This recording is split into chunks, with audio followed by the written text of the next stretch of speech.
If you're struggling to generate power on your one-handed backhand, try this.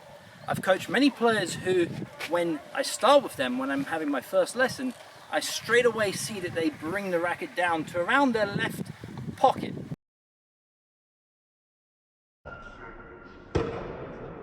So instead of having this high loop, they go from the ready position down.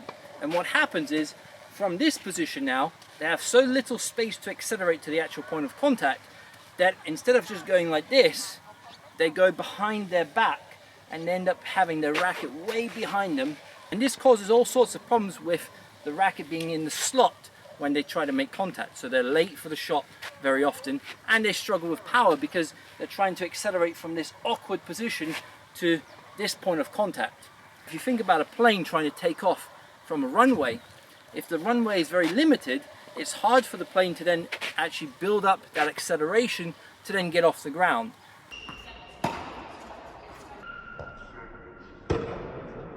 But if you have a very long runway, it's very easy for that plane to build up the speed and then take off. And that's the same with our one-handed backhand.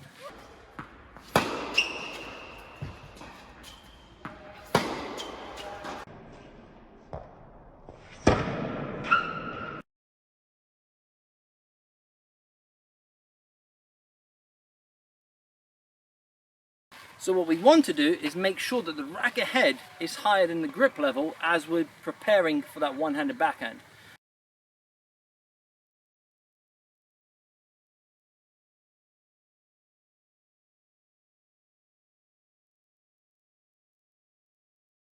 This will give us the space that we need to build up that acceleration to then actually create that power. So if I'm having the racket up in this position, which is the position you'll see Tommy Robredo, Stan Wawrinka, Roger Federer, Tommy Haas, and many other one-handers who produce a lot of power, Grigor Dimitrov as well, they have the racket head higher than the grip level, so they're in this position, which now creates that space that they need to accelerate properly and build that momentum.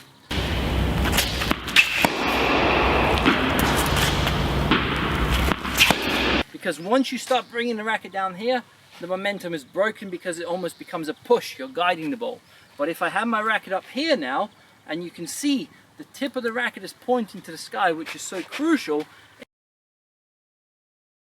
in having that ability and that space to then accelerate. So I'm in that position, I'm having the space now, and I can start to build that momentum. I'm slow at the beginning, but then I accelerate because I have the space that I need.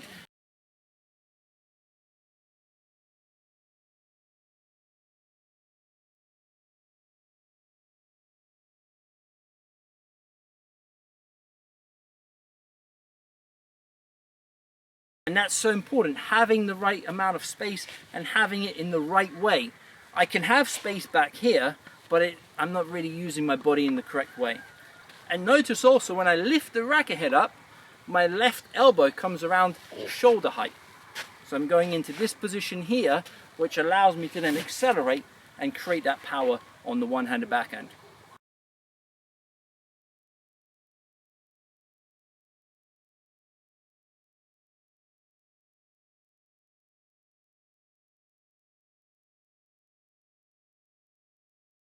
So try it out, racket head higher than the grip level, reaching a power position similar to this where the shoulder is facing towards the ball, my chin is above the right shoulder, my left elbow is around shoulder height, and I'm in this position now ready to then build that acceleration to really rip that one-handed backhand. Now if you've enjoyed this lesson, smash the like button, subscribe to the channel of course, and turn on the notification bell. Signing off, Coach Simon from TTT, all the best and see you soon guys.